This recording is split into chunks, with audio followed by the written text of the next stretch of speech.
time it is. Marvin Devine, Huber, Axel,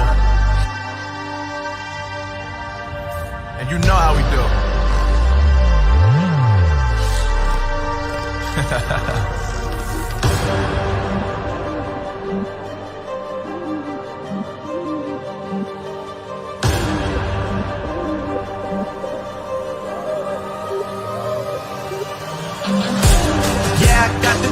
Yeah, I got the juice. Whip game cool, make them look like cool. Always play it cool, that's the biggest rule. Fuck it, what they doing, keep on doing.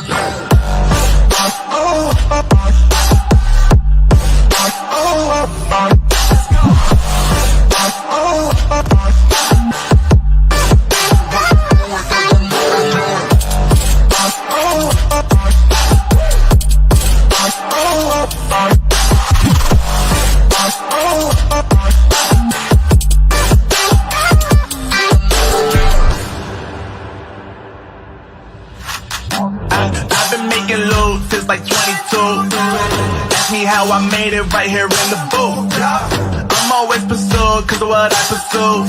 That's greatness, yeah, I gotta make it, I got things to lose. Boy, wanna get in my crew, but you can't get in my crew. Me, XL and Huber, way too fireable. When this joint drop, better call the troops. And when you hear the drop, better raise the roof. Better raise the roof. You already know what happens when we link up. Let's go. Yeah, I got the. All these brothers, my guys, know that they fly, know that they ride or die. I keep waves by my side. CJ Ike, now I gotta roll with ice. Cold, these brothers, my guys, know that they fly, know that they ride or die. I keep waves by my side. CJ Ike, now I gotta roll with ice. Ride or die, ride or die, ride or die, ride or die, ride or die, ride or die, ride or die, ride or die. Cold, these brothers, my guys, know that they fly, know that they ride or die. I keep waves by my side. CJ Ike, now I gotta ride or die.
Hello, everybody. Welcome. Tonight, the discussion is about kidney disease and palliative care. Most of us think that palliative care is for and chronic disease kidney patients is strictly end-of-life care. This is no longer the case. As we will see, palliative care is much broader than end-of-life care and much different than hospice care. To discuss this matter with us tonight is Dr. Holly Koncicki, who wrote an article entitled "The Growing Role of Palliative Care for Those with Kidney Disease, What You Need to Know." The link is in the comments to the original post for the broadcast. Dr. Holly Koncicki is a nephrology specialist from New York, She currently practices at May Center for Mount Sinai Doctors and is affiliated with Mount Sinai Hospital. Dr. Koncicki is board certified in nephrology, internal medicine, hospice care, and palliative medicine. She is also an associate professor of medicine with the Mount Sinai Health Center, teaching other doctors to be doctors. She's an avid writer who writes and publishes professional and educational articles for other doctors in professional journals. She has been a grant writer for kidney research. She is a fellow at the Icahn School of Medicine in Mount Sinai in palliative care through the Department of Geriatric and Palliative Care. So she has education above and beyond just a board certification. She has received the following honors in her profession, including Renal Humanitarian of the Year, Golden Humanitarian Honor Society, and past president of the Alpha Omega Alpha Honor Society. I looked everywhere for information about Dr. Koncicki. You know that your Uncle Jim is a bear on preparation, and I've got to tell you, her colleagues and her patients just love her.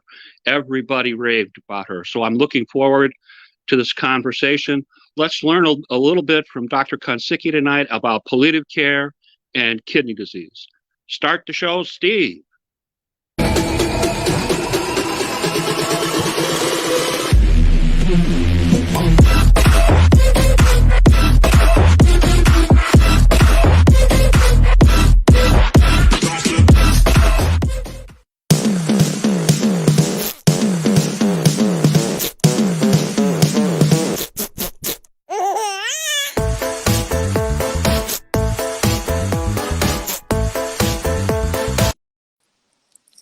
Hello. How are you, doctor? Hi. Thank you so much for having me. Thank you for coming on. Much appreciated. Oh, it's my pleasure. In my introduction, did I state your education and qualifications correctly? Yes, that was a very flattering introduction. So thank you so much for that.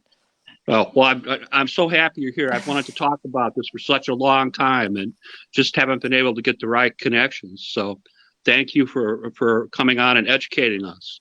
Of course. Please describe for us what exactly is palliative care. So palliative care is a care model in which we aim to improve the quality of life of patients living with serious or chronic medical conditions. And we aim to do that through early identification of symptoms, treating those symptoms, and identifying other care needs that the patient may have. Okay. What is the difference between palliative care and hospice care? So, very commonly the two are confused, and people often associate palliative care only with end of life or hospice care. And that's really not the case. There's a new framework of thinking, which has been carried out in various chronic illnesses, in which palliative care can be delivered at any age and alongside curative care at any stage of illness. End of life care and hospice care. Go ahead, I'm sorry. Oh, I'm sorry. Go ahead. End of life care and hospice care is a small subsection under that larger umbrella of palliative care. And typically the hospice care is associated with care within like the last 6 months of life. Okay. What is the connection between palliative care and kidney disease? So, individuals living with chronic kidney disease have very high care needs. We've learned a lot about, what they need and what they experience. And we find that, the symptom burden of patients living with chronic kidney disease is very high. It's been comparable in some studies to the same amount of symptoms that a patient who has a malignancy may experience. And we know that they have these symptoms, that they're often not addressed well by their providers, and that when providers do identify these symptoms, they often under-recognize how severe and how much it affects their quality of life. Additionally, living with chronic kidney disease, you often have to face choices about treatment options. And, the need there for communication with providers to weigh the risks and benefits of those treatments is really important. Okay. So it'll be fair for me to say that palliative care is not only utilized at the end of a patient's life, but it can be helpful at any stage of kidney disease treatment. That would be a Absolutely. fair statement. That would be a 100% accurate statement. Can you please describe examples where palliative care can help patients with kidney disease? What are the kinds of things that palliative care specialists do to help people that suffer from kidney disease like myself? So, there's lots of examples. One example that I think really stands out is for, people undergoing hemodialysis. When someone's on dialysis, we find that uncontrolled pain, uncontrolled symptoms like pruritus or itchiness can really interfere with one's ability to complete a treatment. We find that there's a lot of shortened or abbreviated or even missed treatments in patients who have poorly controlled symptoms. And that leads to negative downstream effects of needing to go to the hospital because you're holding on to too much fluid, leading to more hospitalizations, and also is associated with higher risks of depression and insomnia.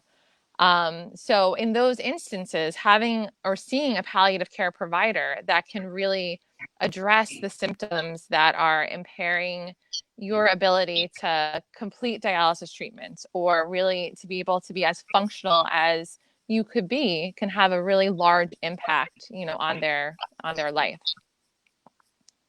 Okay. It's my understanding that palliative care not only helps a kidney patient's physical well-being, but also his or her emotional well-being. Can you talk about that a little bit, please? Yeah, so I think that, living with a chronic illness, a chronic medical problem, and, undergoing, if you come to the point of needing something like dialysis, it can have an effect on, what your day-to-day life looks like. And that in itself can also have an effect on your emotional state.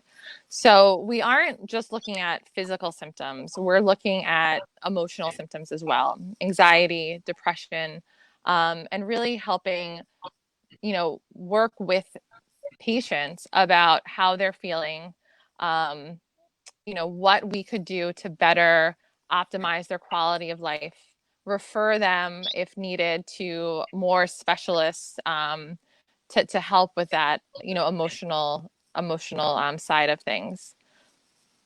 Okay. Would it be fair for me to say that palliative care helps identify a patient's quality of life, helps a patient and his care team make medical decisions as they arise? Would that be a fair statement? Absolutely. Our goal is really to help patients articulate what's important in their life and to make sure that the treatment options match that for them. Okay. We've talked a little bit about palliative care team. What kinds of professionals make up a palliative care team for, let's say, a kidney patient? So, how palliative care can be delivered to kidney patients will really vary based upon the location of the practice. So there are some people like myself who have training. I'm a nephrologist and I'm also a palliative care doctor. There may be other practices where you have a nephrology practice with a palliative care doctor who works within that practice. Usually the palliative care team involves a social worker. It will involve nursing, like a nurse or a nurse practitioner. And sometimes there can be a chaplain that's also involved in the team. So it's really a team effort to carry out this palliative care. Okay. In the article that you wrote that I referred to in my introduction, you talk about what happens on a first visit with your palliative care team. What are the types of things that go on at a first visit? What leads to someone coming to see you on a first visit? So, there's different ways that somebody can get rooted to see palliative care. Sometimes it's a patient or family member that has heard of palliative care or had an experience with it and requests to be seen by someone in that field. Other times it may be a doctor that identifies that there are care needs and will refer. When someone meets a palliative care team for the first time, it's really about getting to know the person and the family. I like to say that, I want to hear your narrative. I want to hear who you are. I want to hear who's important to you, who supports you, and really get to know what makes your life worth living and what, you hope to achieve, during your treatment. We also want to hear kind of about your individual road and how specifically for kidney disease, you found out you had kidney disease and what the doctors have been telling you, and really what worries you or concerns you about what you hear from the doctors. Because sometimes, as a doctor, like we can talk and we can give a lot of medical jargon, but it's really to check in to see, where where the patient is at in front of me, and what is concerning to them so that we can help address that. Okay, it's my understanding concerning a first visit that some medical care centers have a palliative care team that's already set up. Other medical centers do not. And you have to request to be referred to a palliative care team. Would that be a fair statement? I think that, if the doctor that you're seeing does not have a palliative care doctor within the practice, requesting that referral, you should feel empowered to do that, to ask for that referral. Sometimes, palliative care, outpatient palliative care is really a growing field. And some, providers may not think of referring. So that's why I'm so happy that you invited me here tonight, because I really want people to know about it and to feel empowered that if they think this could be helpful for them to ask for a referral for palliative care. One of the things that we've talked about is how the palliative care team works with you through dialysis. For example, I'm a kidney transplant patient, 5 years so far out of That's great. IU Health in Indianapolis. Thank you. And I'm wondering, does a palliative care team remain with the patient if the patient desires that through transplant? Yeah, I mean, palliative care will stay with you as long as you feel and they feel like they're helpful to you. We are here to support you, and even kidney transplant patients, can have symptoms, can have emotional distress, can be dealt with other, medical decisions. Even if it's not related to a kidney perspective, something else may come up that they need to make a medical decision about. And as a palliative care doctor, we're here to really go on that whole journey with you, from early and chronic kidney disease to dialysis to transplant, for as long as there is a need. Okay. When should a patient consider requesting a palliative care team consult? I noticed in your article that there was something you referred to as a quick quiz where certain questions you had to respond to, and they seem to me to be very basic kind of problems that kidney patients run into. I know, because I flunked about 4 out of 4 of those. So, oh no.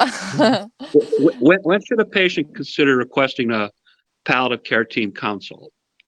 I mean, I think that the earlier the better, because that gives us the most time to really establish a relationship, to get to know you, and really to provide the most care. I think there is in that article that you posted under the initial notification, there is that short quiz where it really asks if, one, you live with a chronic medical condition, such as chronic kidney disease, if you experience any symptoms that interfere or limit your ability to carry out your day-to-day activities. So those are two major ones. If you feel like you want to know more information or need to hear a little bit more about expectations of care. I mean, those are just a couple that stand out to me. I know there was two more that I can't remember off the top of my head, but really, I think that one, if you're having symptoms that your provider that is interfering with your life, your daily ability to carry out your activities, and you feel like your provider is not able to address those appropriately, that could be a reason for referral. If you find yourself, struggling with a new diagnosis and, worried about what might come, and you feel like communication is needed better communication between all of your providers, palliative care may be for you, because we can help facilitate that. And if, you're facing a medical decision and you feel like you need more support or need to talk it over more and really want to make sure that what you want out of life is going to be matched by that treatment, again, requesting a palliative care referral would be for you. Please describe for us what the benefit to the patient, the patient's family, and caretaker are when palliative care is involved. So again, it's really, our goal is to improve quality of life. We want to put, with chronic kidney disease care and curative care, we're trying to add years to one's life. Palliative care is being delivered alongside with that. And some people have said, we want to add life to your years. We want to add quality, to the life that you're having. So treating those symptoms that are interfering with your day-to-day activities, identifying care needs that you may have at home. Do you need, is physical therapy, could that be helpful to you? Do you need more assistance at home with a home health aide or a visiting nurse? Really identifying how we can best help care for you at home helps not only you, but also your family. And, when we speak to patients, we know that when they're making decisions about treatment options, their family and their caregivers are a big part of that. People are often concerned about how will starting dialysis affect my family? That's a concern that a lot of people may have. So really involving the important people and the important players in a patient's life in those conversations is important, because it helps us set up expectations. And, palliative care has been looked at in a lot of different chronic conditions, and the caregiver stress is often alleviated when palliative care is involved, because we are taking into account the family, the caregivers, and how to help them as well. Okay. I think one other thing that I would say is that, which we didn't touch on just yet, but it's important to identify people in your life that will help you make decisions, and even figuring out who you would want to be a proxy for you. Meaning, if you can't make a decision for yourself for some reason, who's going to be your voice?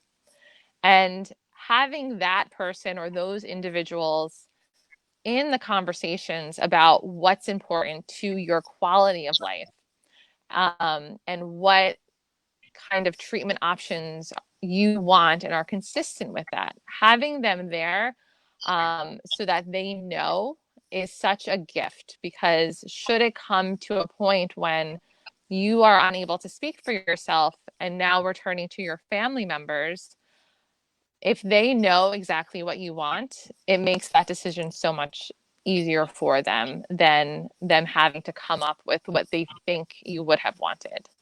So that's also a way that we can help alleviate, caregiver and family stress. Okay. We've talked quite a bit about issues that come up with dialysis patients. In your experience, what are common issues that come up with kidney transplant patients and palliative care? So I think for kidney transplant patients, often, it's like the symptoms that can still persist, pain, fatigue, depression. Kidney transplant patients can often struggle with that.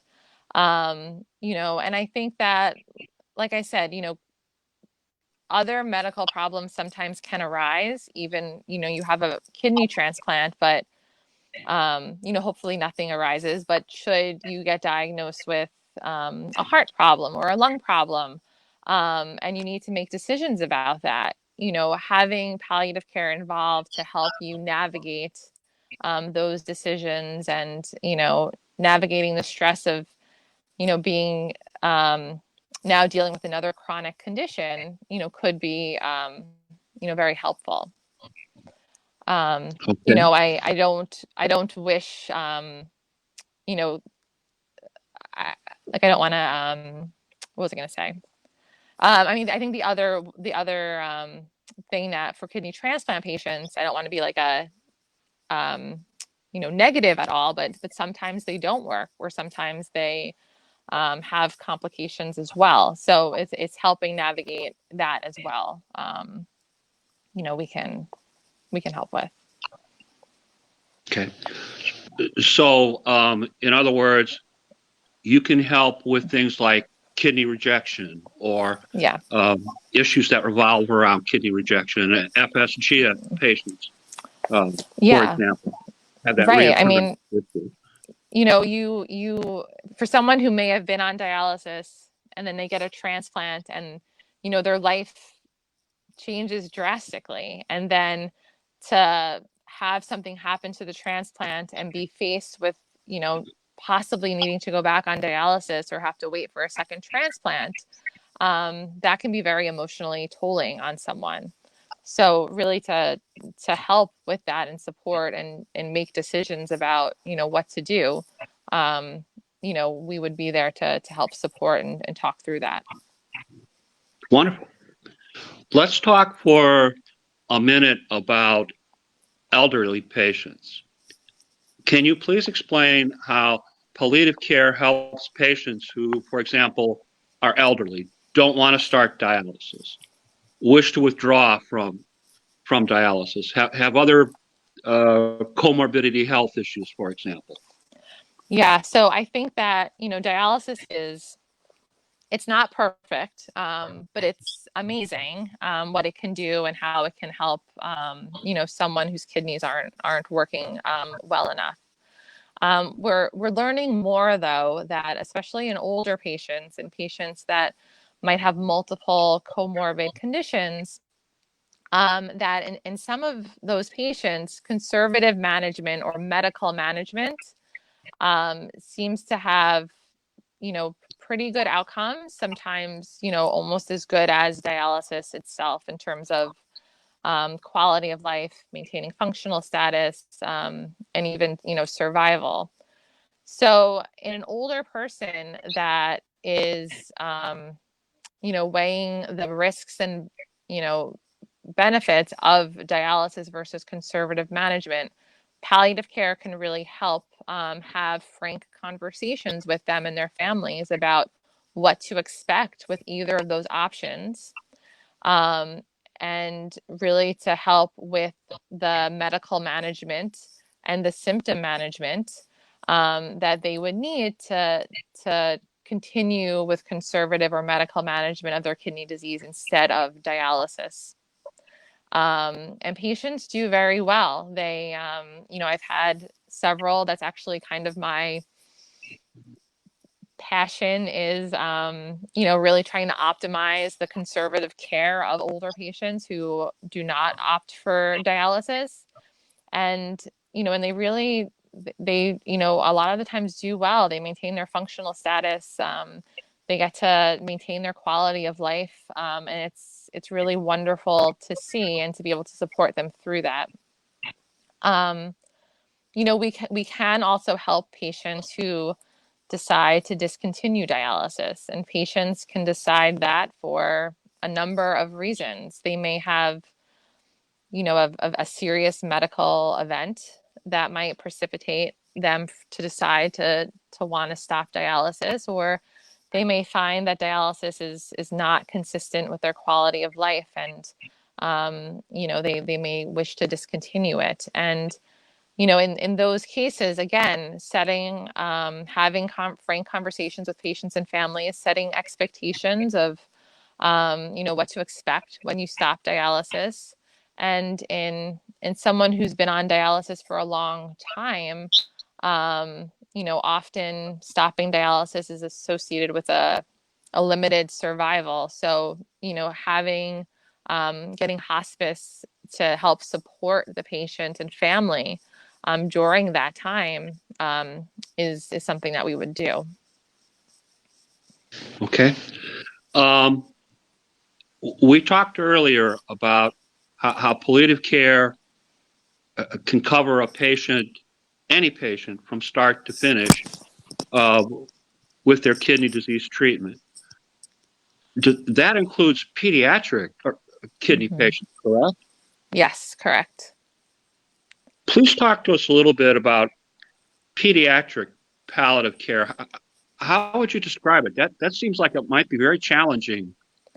Yes, I think it takes a very special individual, I think, to be a pediatric palliative care. To be a pediatrician, I think it takes a very special individual, and to be a pediatric palliative care doctor, it takes a very, very special person to do that and to be a part of that team. Pediatric palliative care, I think, is, growing more. I think adult palliative care, maybe is a little bit more established, but pediatric palliative care has been identified as a really important model of care in helping children and their families of children living with, serious illness. And I think one of the many things that makes pediatric palliative care so challenging is that it can be delivered at so many varying stages of childhood. It can be in the perinatal period, infancy, childhood, young adulthood. And, for some pediatric illnesses, unlike adult illnesses, a child will grow from, infancy, through childhood and hopefully into, young adulthood with that. And, a pediatric palliative care doctor has to navigate the child's developmental changes and their, cognitive changes, and them starting to understand, what's going on with, their medical care. So it's challenging. Can you describe for us what types of kidney patients are appropriate for pediatric palliative care? So I think that there's an article coming out soon focusing on this, because it hasn't really been well defined to this point. And I think that there's a lot of proponents and pediatric nephrologists that are being encouraged to incorporate palliative care early in the diagnosis of kidney disease or chronic kidney disease in childhood. And, as a doctor, we have some palliative care skills, all of us. We learn a little bit about it during our training, but it's really encouraging the pediatric nephrologist to refer early so that the patient and their family can be supported through symptoms, through any emotional distress that they may experience, living with this. And, for pediatric patients, they can go through a number of transplants. If they are transplanted very early in life, they will likely need at least one additional transplant, if not another, during the course of their life. So it's, again, navigating living with that concept as well, that, you've gone through a transplant, you will likely need to go through another one at some point. And it's also supporting it's obviously supporting the children, but it's supporting the family. It's supporting the parents, it's supporting the siblings. And I think that's what is also very unique about pediatric palliative care as compared to adult palliative care, is that the whole family unit is really a focus, and their emotional distress as well is a major focus. Okay. For all those moms and dads, siblings, caretakers of pediatric kidney patients out there that are watching, when should they seek palliative care for their child patient? How does that work? I think that first of all, I wish you all the best. But I think that when you hear that your child has chronic kidney disease, asking for that palliative care referral right then, just to get to know them, to establish a relationship. The pediatric palliative care team, they have child life specialists who basically will engage with play and art and music to help children express what they're feeling, even though may not be able to articulate it like an adult would. And those child life therapists really are a major support for the child. So I think that the earlier you can get palliative care involved, the better. And if you meet with them and you find that maybe it's not the right time, and that you don't find it particularly helpful, you can always then step away and say, well, now we know who you are, and should we want to reach back out to you in months or a couple of years, you kind of have that basis of a relationship there as well. Okay. I was curious, and we talked about this a little bit before the show started tonight. How does communication between the palliative care team and the pediatric kidney patient, their parents, their caretakers, their sibling, how does that work? Because, it's difficult enough for a normal person to communicate with a child. How would you describe how that works? So I think that, for very young children, it's really the parents that are engaging in these conversations and making the medical decisions for their children. Their children will have to assent or go along, with the decisions that are made, but it's really on the parents. I think that the child life therapists or the behavioral therapists are really the ones that are unique, and they're the ones that will engage in play and music and art to help communicate with the child on their level. As a child gets older, though, and starts to understand more, then the palliative care team will, start engaging with the child, as well as the parents, and involving the child more in the conversations. So it's really, it's really an evolving process as the child grows. I was going to ask, and we discussed this briefly before the broadcast, the age or maturity level for a child where there is direct as opposed to indirect communication. And when does a child go from pediatric palliative care to adult palliative care? How does that work? So I don't know if there's like a strict age cutoff for that transition. Even in nephrology care, it will vary.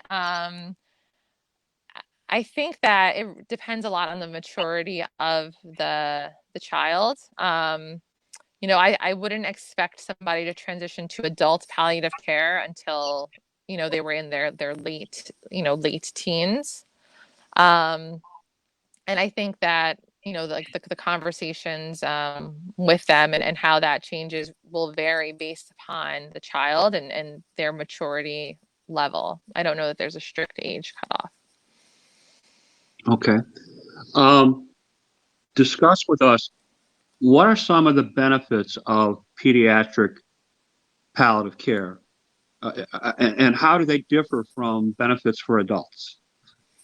So I think that, a lot of the benefits are similar. It's, improving quality of life by identification of symptoms. Again, it's adding life to their years, really helping them, live the best life possible.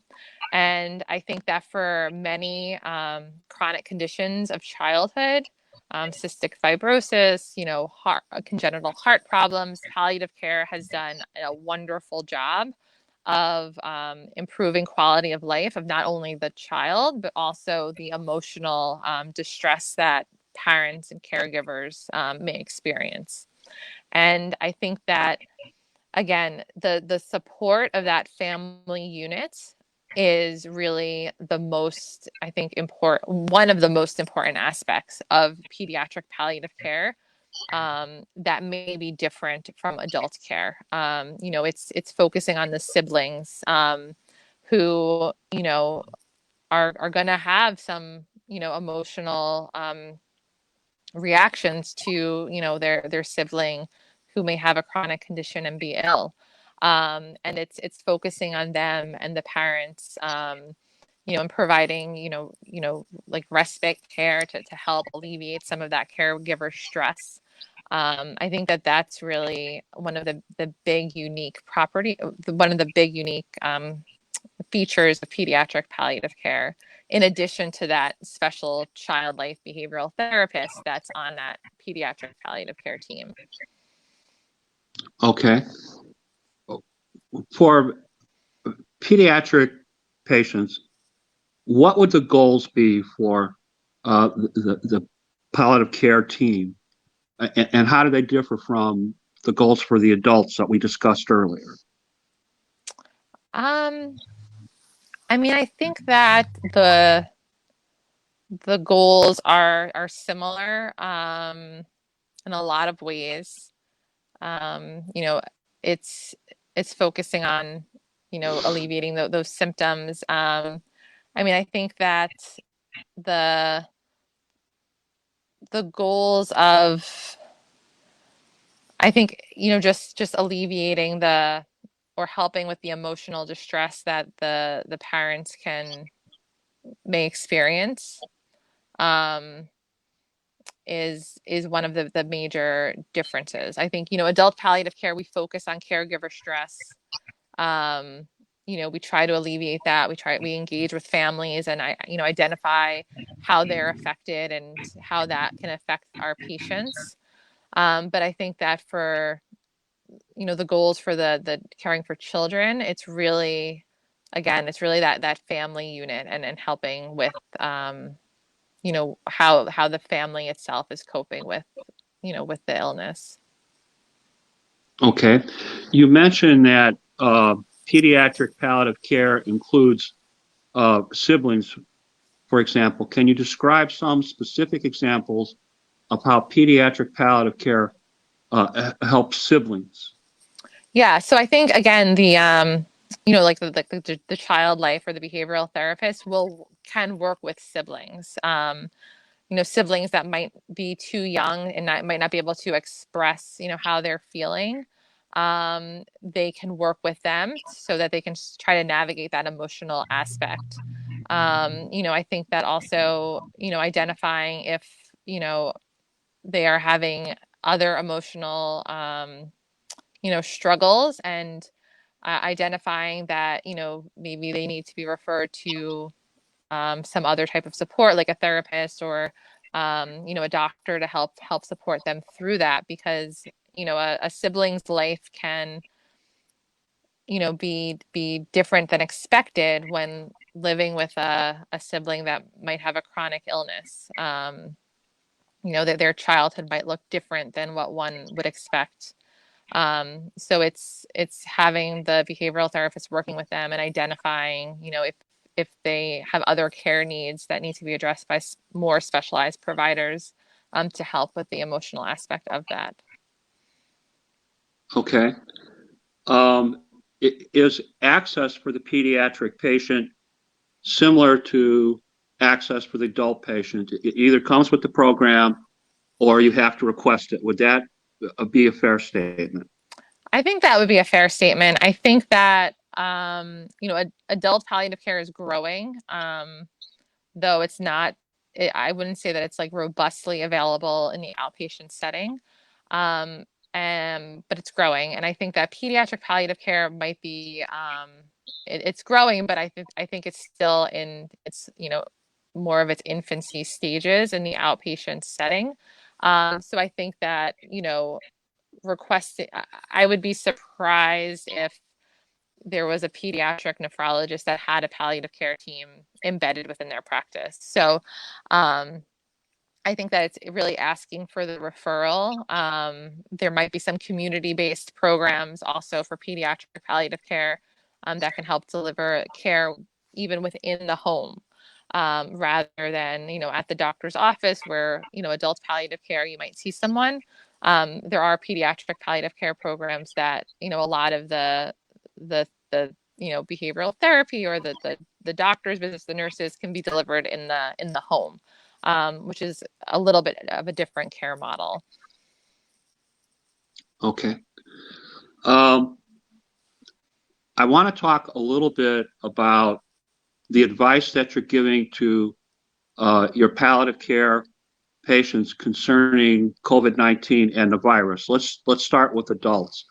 What kind of advice are you giving to your kidney dialysis patients about COVID-19? So I'm recommending the vaccine. I think that if you can get the vaccine, to get it, it's definitely decreasing the severity of illness. And as someone living with kidney disease and being on dialysis, especially hemodialysis, it's hard to, to socially distance, in the dialysis unit, and, needing to go back and forth with transportation. In Manhattan, people maybe will, have transportation, or maybe they're taking mass transit or the subway. So it's something that, it's hard to socially distance. So, there is a risk of exposure. So getting the vaccine, if you can, I try to advocate for all my patients and try to help them set up appointments to get it, if they were willing to accept it.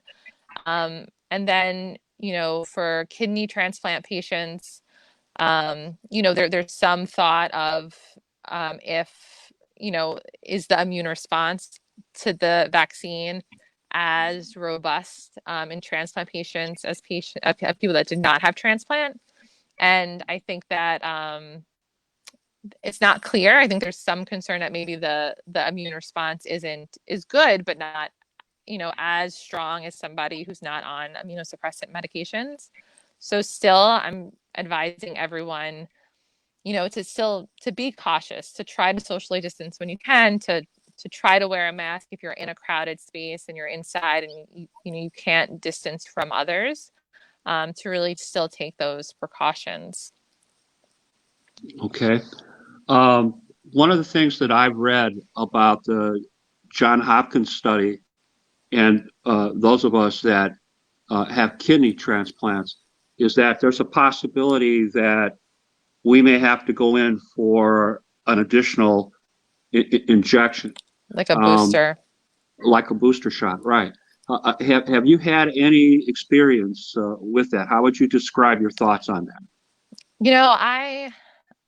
I haven't heard definitively if anybody would need a booster. You know, I'm waiting myself to hear if I'll need a booster, you know, but I think I wouldn't, I would not personally be surprised or shocked if boosters were needed, you know, in especially in transplant patients. One, because, you know, we're not measuring antibodies in everybody. So we don't know, you know, who's responding and who's not. And even for other immunizations, you know, people's bodies react differently. And some people may need, you know, an extra dose of a vaccine to get that full immune response. So I think that for someone who's immunosuppressed, I would not be surprised if a booster was needed. And honestly, even for the general population, I wouldn't be surprised if a booster was needed. And maybe booster's not the right word, but I think that, you know, like the flu changes every year and we need to have it adapted. I wouldn't be surprised if we see something similar with the coronavirus vaccine, that it needs to be tweaked a little bit to really target the virus that's prevalent. But Okay. don't quote me. I'm not a No. I infectious understand. disease doctor. No, I understand. Um, I want to make sure that I give you an opportunity to discuss everything that you wanted to discuss today. Did I forget anything? Is there anything else that you would like to bring to our attention that I failed to ask about? I mean, I think you asked all the right questions. I mean, one of the things that I just want to really encourage everyone listening to do is to ask your doctor the hard questions and ask your doctor the uncomfortable questions.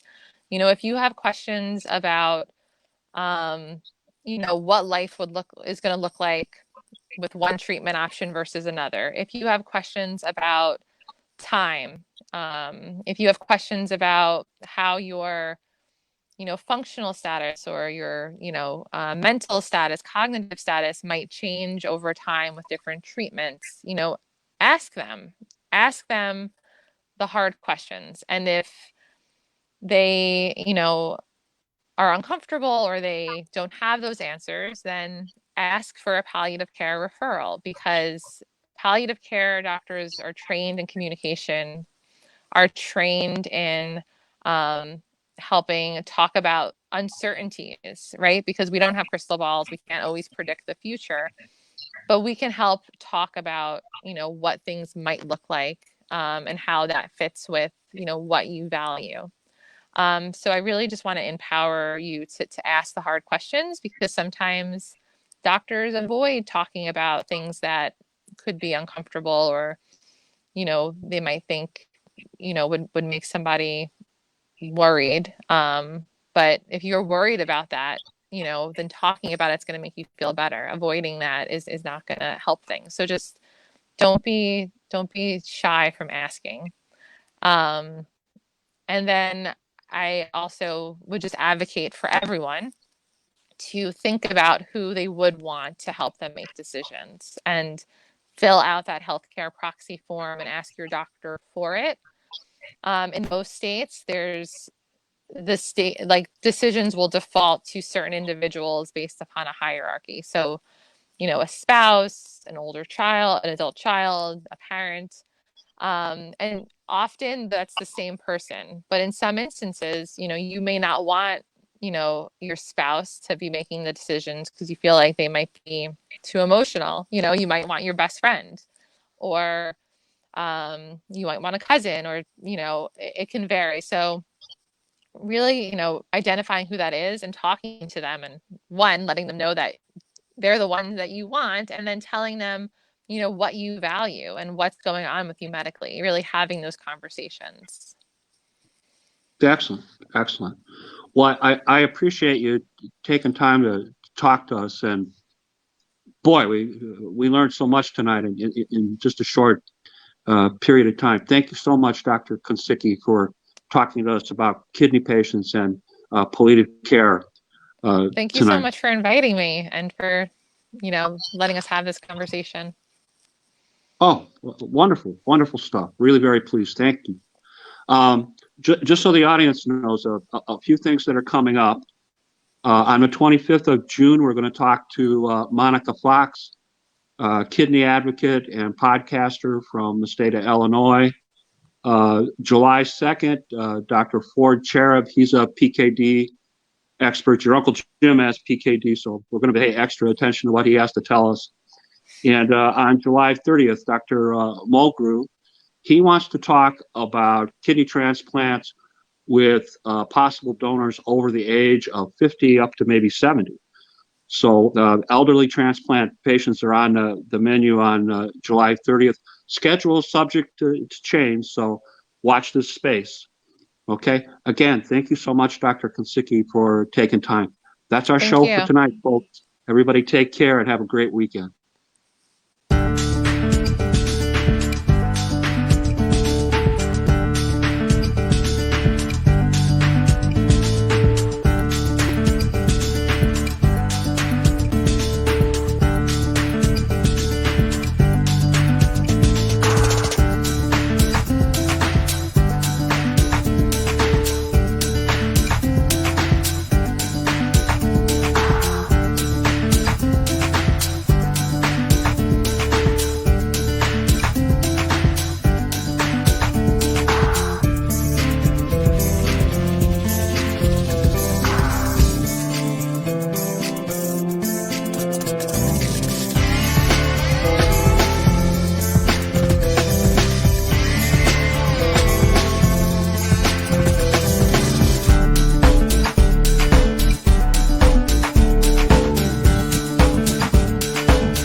ride or die. I keep waves by my side. CJ Ike, now I gotta roll with ice. Cold, these brothers my guys. Know that they fly, know that they ride or die. I keep waves by my side. CJ Ike, now I gotta roll with ice. Ride or die, ride or die, ride or die, ride or die, ride or die, ride or die, ride or die, ride or die. Cold, these brothers my guys. Know that they fly, know that they ride or die. I keep waves by my side. CJ Ike, now I gotta ride or die.